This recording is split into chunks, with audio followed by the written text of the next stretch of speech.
The Lord appeared to Abraham near the great trees of Mamre, while he was sitting at the entrance to his tent in the heat of the day.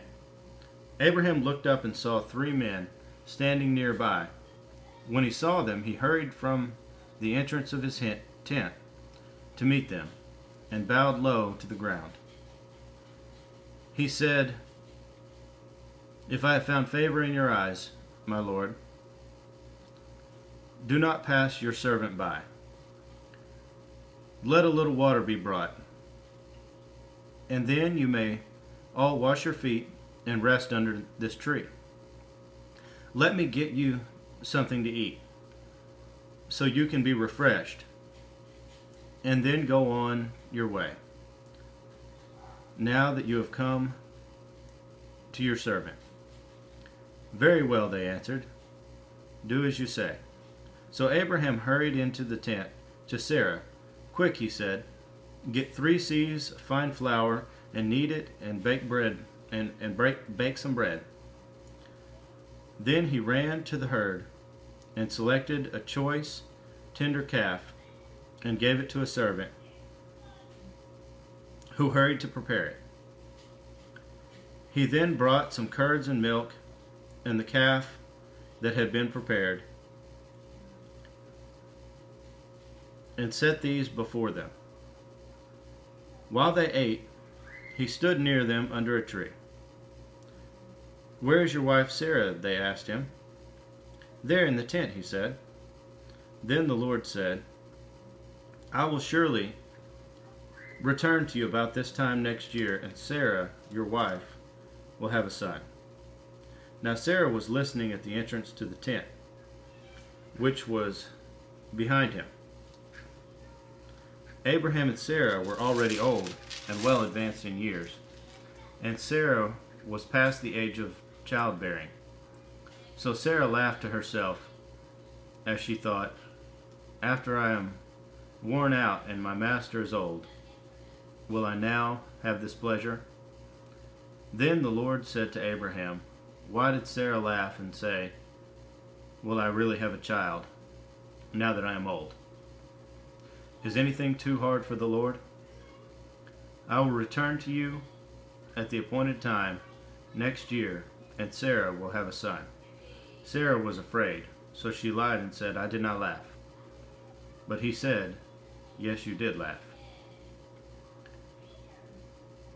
When the men got up to leave, they looked down toward Sodom, and Abraham walked along with them to see them on their way. Then the Lord said, "Shall I hide from Abraham what I am about to do? Abraham will surely become a great and powerful nation, and all nations on earth will be blessed through him. For I have chosen him, so that he will direct his children and his household after him, to keep the way of the Lord, by doing what is right and just, so that the Lord will bring about for Abraham what he has promised him." Then the Lord said, "The outcry against Sodom and Gomorrah is so great, and their sin is so grievous, that I will go down and see if what they have done is as bad as the outcry that has reached me. If not, I will know." The men turned away and went toward Sodom, but Abraham remained standing before the Lord. Then Abraham approached him and said, "Will you sweep away the righteous with the wicked? What if there are 50 righteous people in the city? Will you really sweep it away and not spare the place for the sake of 50 righteous people in it? Far be it from you to do such a thing, to kill the righteous with the wicked, treating the righteous and the wicked alike. Far be it from you. Will not the judge of all the earth do right?" The Lord said, "If I find 50 righteous people in the city of Sodom, I will spare the whole place for their sake." Then Abraham spoke up again. "Now that I have been so bold as to speak to the Lord, though I am not but dust and ashes. What if the number of the righteous is 5 less than 50? Will you destroy the whole place because of 5 people? If I find 45 there, he said, I will not destroy it. Once again he spoke to him. What if only 40 are found there? He said, for the sake of 40, I will not do it. Then he said, may the Lord not be angry, but let me speak.